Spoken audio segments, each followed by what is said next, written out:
He told me to figure it out. Then he drove off, leaving me at a gas station in the middle of a storm. No umbrella, no wallet, no apology. Just taillights fading into the rain, like I didn't exist.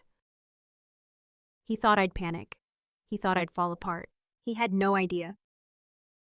I already knew exactly what to do. Where are you listening from? Drop your city in the comments and subscribe if you're ready for real revenge stories.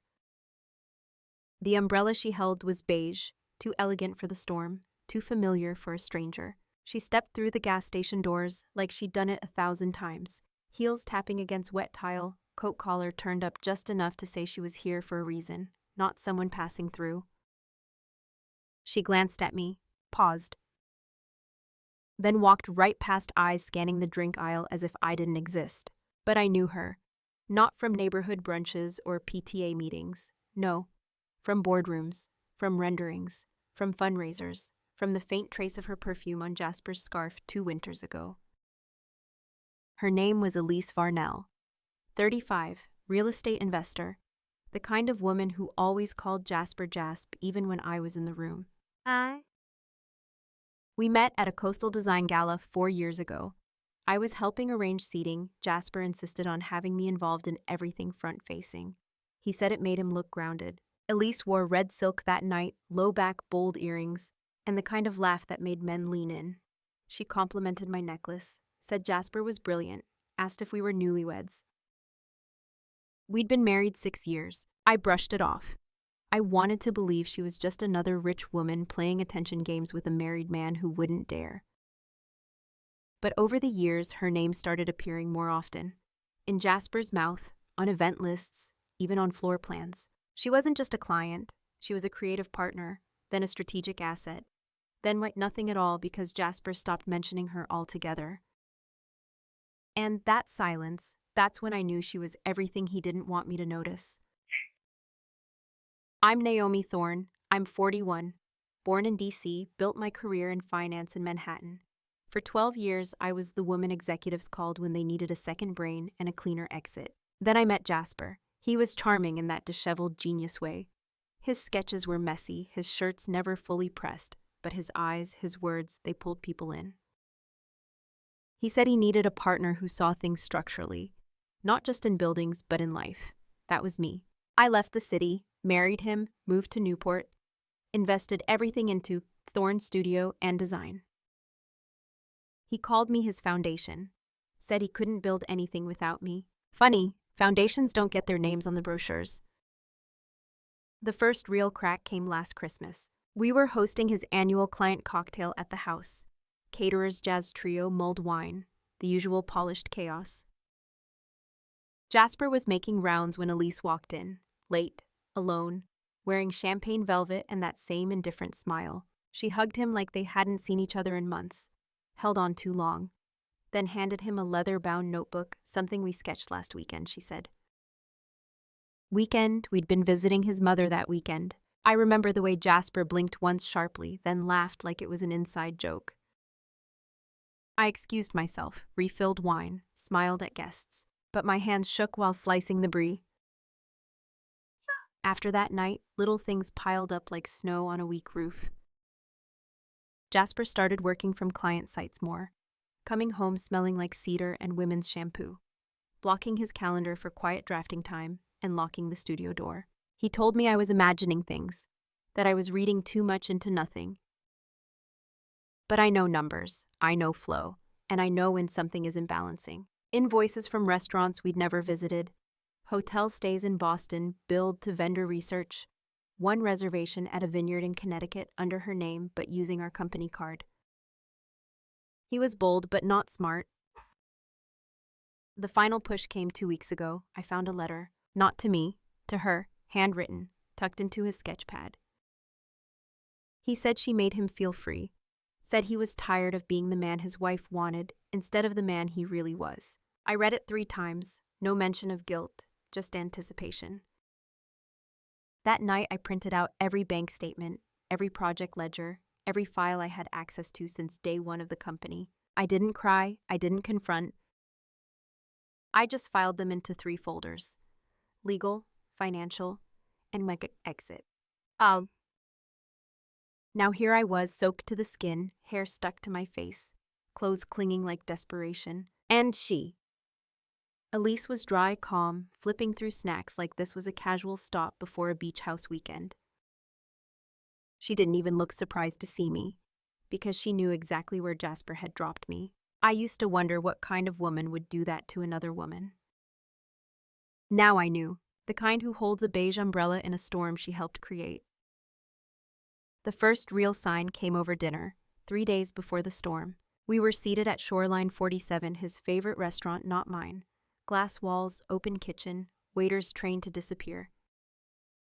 It was supposed to be a quiet evening, just us. No clients, no speeches, just wine, oysters, and maybe the kind of talk people in decade-old marriages schedule in advance. Jasper had ordered the chef's tasting. He was all smiles, talking about a possible expansion to Nantucket, name-dropping potential investors. I just nodded. Until the bill arrived. The server placed the black leather folio on our table. Jasper didn't reach for it. I did, out of habit. I slid in my company card, one of 3 I'd used for years. Business expenses, travel, office decor. The waiter returned 2 minutes later, voice soft, smile tight. "Ma'am, I'm sorry, the card didn't go through." I blinked. "That's impossible. Try it again, please." He nodded, left, came back. Same smile. This time he'd brought the terminal. "Would you like to use another form of payment?" Jasper watched me, didn't say a word, just lifted his wine glass, swirling what was left. I reached into my bag, pulled out a second card. Personal joint account. Declined, and the third frozen. "I'll get it," Jasper said, finally drawing his wallet like a magician with perfect timing. He chuckled. "Bank systems are a mess lately. Probably flagged something." The waiter smiled again, this time more relaxed, and walked off. I said nothing. But my stomach tightened. Jasper leaned in. "Babe, you've been a bit distracted lately. Maybe you forgot a few payments." I looked at him, cold, controlled. "These are auto-paid, and I review them monthly." He just shrugged, changed the subject. Started talking about new fixtures for Elise's guest house remodel. I barely heard it. Right? That night, I sat in my office at home and logged into our shared accounts. Password failed. Security question reset. The system prompted me to verify identity via mobile, but my number wasn't listed. I stared at the screen. This wasn't accidental. This wasn't a bank glitch. This was intentional. Jasper wasn't just locking me out of dinner, he was locking me out of everything. The folder wasn't labeled, just Q3 revisions draft zip. Jasper had left his laptop on the kitchen island that morning, half-zipped, in the case screen still glowing. He never did that. He'd rushed out after a phone call from Z. That's how he saved Elise in his contacts. Not even a name, just a letter. Discreet but not smart. I wasn't looking to snoop. I just needed the contractor receipts for the garden project. But the folder was open, and so was a subfolder inside. Transition docs. I clicked. There were PDFs, Word files, even scanned letters. The first was titled Why Internal Role Shift Projection. I opened it. Projected change in ownership and creative leadership of Thorne Studio, pending soft departure of Naomi Thorne. Timeline Q4, year end. New face of studio, Elise Varnell. Strategy position shift as lifestyle change, not conflict. Minimize public disruption. I stopped breathing for a second. He wasn't just erasing me, he was rebranding me as a woman who'd chosen to step away. I kept reading. Emails between Jasper and a corporate law firm, drafts of revised LLC documents, notes on press positioning. Jasper and Elise, a new chapter in timeless coastal design. No mention of me. No mention of the fact that I owned 72% of the company. Shares purchased with inheritance money my father left me. I scrolled further. A spreadsheet. Tabs marked. Liquidation plan. Naomi severance outline. Asset migration. Personal. And then the one that made my fingers go numb. Card access. Phase out timeline. That's when I knew. It hadn't been a glitch. Not dinner, not the logins. He was phasing me out like a disgruntled employee. I copied everything, transferred it to a private drive I hadn't touched in years, one I'd used back when I still managed high-risk portfolios. Then I closed the laptop, zipped the bag, poured my coffee, smiled when he walked back in like nothing had shifted, because he didn't know I now had the blueprint to dismantle everything he'd built using my name. It was folded neatly tucked into the pocket of his wool peacoat. I wasn't looking for anything, just trying to send it to the dry cleaner before his Boston trip. But paper slipped out when I moved the hanger, cream-colored, embossed in gold. Amarine Vineyards. The kind of place you book for honeymoons, not meetings. I unfolded it. One night, ocean view suite, private wine pairing, couples spa package, charged to the Thorne Studio corporate card. Dated the same weekend, Jasper told me he was upstate reviewing blueprints. I stared at the signature on the bottom, 2 names, Jasper Thorne and guest. I ran my finger along the edge, felt the embossment, smelled the faint trace of the room's scent still clinging to the paper. Lavender, like the candle Elise gave us 2 Christmases ago. I didn't scream, didn't pace, didn't throw things. I sat down, opened my planner, checked my texts from that weekend. I'd sent him photos of a broken fence on our back deck. He hadn't replied.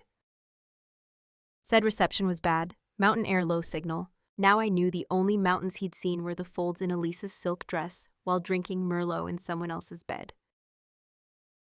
There was a time I would have confronted him, thrown the receipt on the counter, demanded an explanation. But this time, no.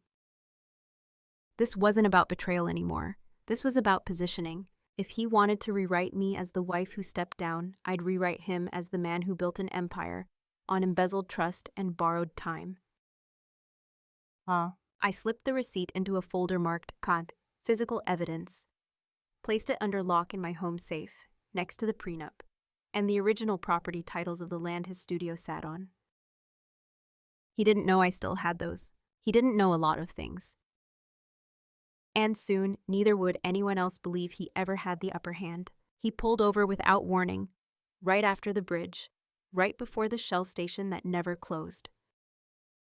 I thought he was getting gas. Instead, he turned off the engine and looked straight ahead like I wasn't in the car. Then said it soft, almost polite. "You should get out here." I blinked. "What?" His hand tightened on the steering wheel. "I think we need space. You're spiraling. This isn't working." It was raining, not a drizzle, not romantic movie rain. A full nor'easter. Waves crashing just beyond the guardrail, wind slashing sideways, palms soaked before you open the door. "I don't have my wallet," I said. He shrugged. "You're resourceful. Figure it out." That's when I understood. This wasn't a reaction, it was a decision. Planned, practiced, executed. I opened the door, stepped into the storm, closed it without slamming. He didn't say goodbye, didn't wait, just pulled back into traffic taillights swallowed by fog. I stood there, one heel sinking into wet gravel, coat flapping like a flag no one saluted. Inside my pocket, a phone with no signal, a card that no longer worked, and a memory I'd never forget. The gas station door chimed. The clerk glanced at me, teenage polite, afraid I might cry. I didn't. I walked to the coffee machine, poured a cup I didn't drink, let the heat warm my fingers while the rain steamed off my clothes. He thought this would break me, reduce me, make me crawl back with tears and apologies. But what he'd just given me was proof. Clearer than the receipts, colder than the spreadsheets, sharper than any lawyer's letter.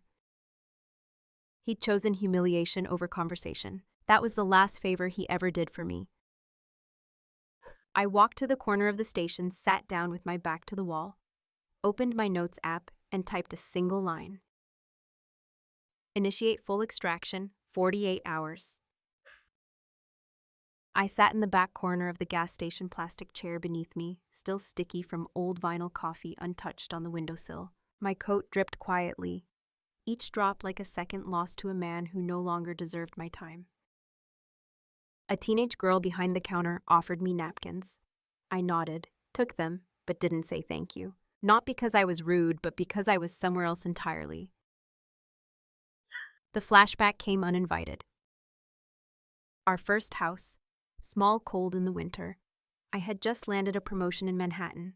He cried when I told him said it would mean I'd drift from us. So I stayed. He framed it like sacrifice, but really it was containment. Another memory, my father's funeral. Jasper didn't come, said he didn't do well with grief.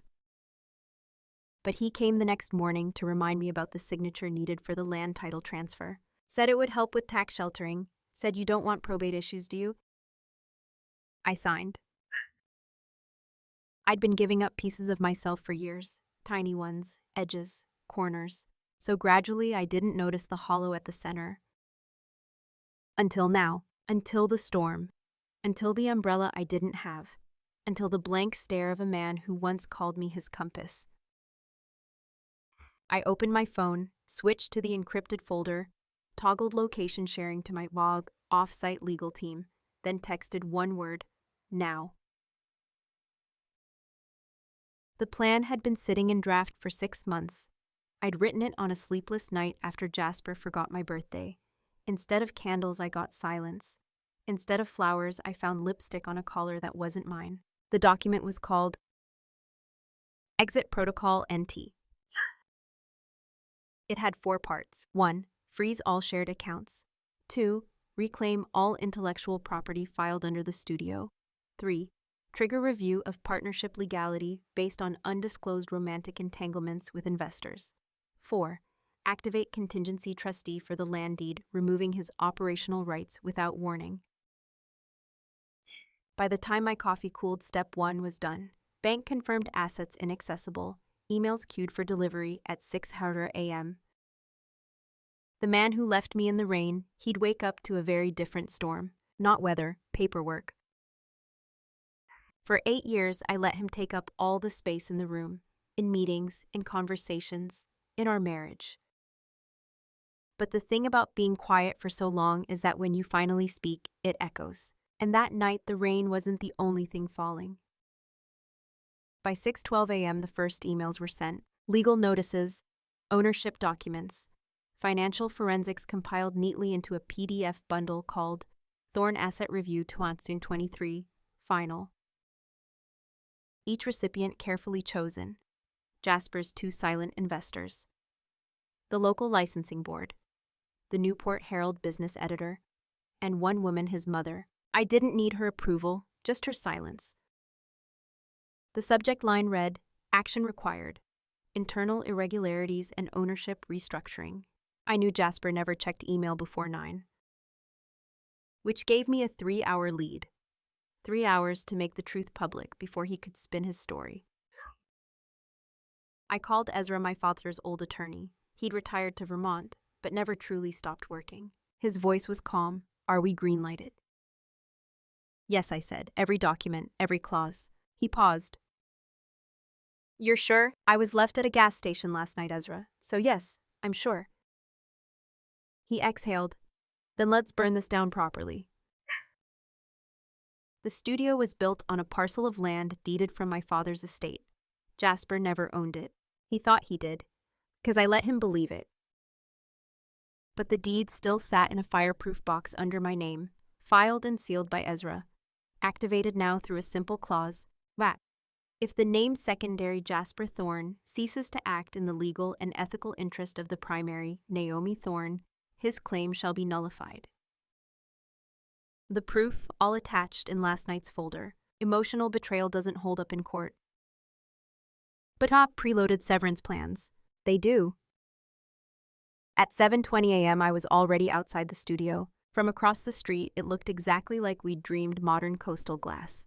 Muted gray trim, a sign that read, Thorne Studio and Design, in custom brass. Except today it wasn't our studio anymore. It was mine. I watched the assistant unlock the door. She smiled politely, had no idea the ownership had changed overnight. Neither did Jasper. But the security system had already updated. Ezra's firm handled it at 3:00 a.m., remote access transfer facial ID revoked. By the time Jasper arrived, his key fob would blink red. At 8:01 a.m., I pressed send on one last email. To Board of Architectural Licensing, subject breach of client conduct. Undisclosed relationship. I included screenshots. Photos from the vineyard receipt, email drafts between him and Elise, and a clip 5 seconds long taken from his own office camera where he leaned in and kissed her behind the sample wall. The irony? He installed that camera for liability protection. It now served a higher purpose. My final call was to Elise. No voicemail, just a text. Your new business partner won't have a license for long. You might want to update your LinkedIn. No threats, no name calling, just clarity. I deleted the thread after. She didn't deserve a space in my phone, or my life. By 8:30 a.m., I was home. My shoes were soaked again, this time from Do Not Storm. I walked into the kitchen, made eggs, fed the cat. The world didn't explode.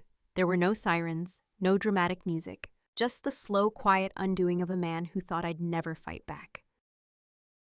At 9:07 a.m., my phone rang. Naomi, his voice tight, raw. You froze the accounts. I didn't reply. You sent legal filings to the board, to my mother, still silent. He exhaled sharp. This is overkill. You're angry. I get it. But you're blowing up everything we built. I cut in. I built it. You accessorized it. He went quiet. Then lower. Do you have any idea what you've done? I stood by the window, watched birds hop along the fence, felt sunlight on my cheek. Jasper, I said. You left me in a rainstorm without a credit card and called it a reset. You didn't just walk away from the marriage. You staged an erasure. I let the silence land, hard, undeniable. Then, you once said I was the quiet half of this business. You were right, but quiet doesn't mean blind. It means patient. He tried again, tried shifting. This'll hurt my reputation, our name. Our name, I repeated. I changed it back this morning. That's when he broke. You'll regret this. You're burning it all down. No, I said. I'm rebuilding. You're just not invited to the groundbreaking. He hung up. I stood still for a moment. Let the stillness settle like a new coat of paint. Outside the air was clean, no thunder, no wind, just the kind of morning you only get after a storm is gone. By 9:45 a.m., Jasper had tried calling 3 more times. I didn't pick up. Instead, I walked, straight down Bellevue Avenue through the heart of Newport. No driver, no coat, just my name back in my head, clear whole. The studio sat at the end of the street, warm light spilling from its glass walls. Inside, the interns were already working. My building, my staff, my legacy. Jasper's car was parked out front, still idling. I watched him from across the street. He was pacing, talking fast, waving his phone like it still held power. It didn't. When he finally reached the door, he tried the keypad. It blinked red, once, twice. He frowned, tried again, then banged the side of the panel with his palm. The assistant opened the door cautiously. He shoved past her, stormed into the lobby. And froze, because there on the wall where his custom brass sign used to be was something new. Naomi Thorne and Coman, Boutique Strategy and Design, Estant 2023. No and Jasper, no apology. Just a truth no longer edited to flatter him. He turned, saw me standing behind the front desk, arms crossed watching. For a second, he didn't speak. Then you renamed the company. I tilted my head. No, I finally stopped lying about who built it. His face twisted. I made this place. I pointed to the corner where 3 original renderings hung, all sketched by my hand, not his. He followed my gaze, then looked away. I gave you everything, he muttered. I smiled slow and quiet. No, Jasper, you gave me silence, and now I'm using it. He moved closer, lowering his voice. This is going to hurt us both, Naomi. You think these clients won't notice what's happening? You're embarrassing yourself. I didn't flinch. I sent every major client a portfolio this morning, along with a statement of legal restructuring. You're no longer part of it. He blinked, once, hard. You're erasing me? No, I said. I'm correcting the credits. He tried again, another tactic. You're doing this because I left you in the rain? Seriously. This is punishment. I walked past him, took a set of printed documents from the receptionist's desk, slid them across the counter. Here's your official termination package. Itemized, clean, final. His eyes scanned the paper. The list was long: financial misconduct, breach of contract, undisclosed conflict of interest, attempted fraudulent reassignment of company property, use of marital funds for non-business travel. At the bottom, disqualification from any and all future leadership rights. He looked up, tried to speak. I raised a hand, stopped him. I'm not doing this for revenge, Jasper. I'm doing this for air, the kind you never let me breathe. The room was quiet. Even the assistant had stopped typing. Even the coffee machine hissed like it didn't want to interrupt. I turned to leave, paused at the glass door, spoke without looking back. Your keycard will be deactivated at noon. You have until then to clear your things. Then softer, oh, and the investor call at 3, I'll be leading it, under my name. Hey. Outside the air was lighter, the sun brighter, or maybe I was just no longer looking at the world through his shade. I walked past his car, didn't check if he followed. Because for the first time in years, what he did no longer dictated what I did next. 3 months later, the new signage was permanent. Naomi Thorne and Kama. Not just a name, a reset, a reclamation. The clients stayed. The press responded better than expected. Even the Herald ran a Sunday feature titled, "From Gaslight to Gas Station, How One Woman Took Her Power Back Without a Word." I didn't grant interviews, didn't post dramatic quotes, didn't give TED Talks. I let the silence speak for me. Jasper moved to Providence, tried to open a consultancy under his own name. It didn't take. Too many burned bridges, too many whispers in boardrooms, too many receipts with my handwriting on the bottom line. Elise disappeared from the scene. Word was she married into a family business somewhere upstate. Fitting, the kind of story that ends before it really begins. And me? I sleep, through the night, no second guessing, no instinct to check the locks twice. I bought a cottage near the bay, smaller, quieter, no design flourishes, no statement windows. Just books, real coffee, an air that belongs to me. People still ask, wasn't it a bit much? Couldn't you have just divorced him quietly? Did you have to take everything? And I always answer the same way. I didn't take anything, I just took back what was mine. There's a kind of freedom that doesn't need celebration. It's not loud, not wild. It's a woman closing her own door without asking permission. It's a nameplate being changed back to the one she chose for herself. It's not needing to be loved in order to feel whole. If you've ever been underestimated, if someone ever told you figure it out while watching you sink, you already know. You don't scream, you don't beg, you don't burn it down. You remove their name from the deed and walk out dry. Have you ever been left in the storm and came back stronger? Comment your story below and subscribe to End True Tales for more real revenge. Someone out there is about to reclaim her power, and she needs to hear yours.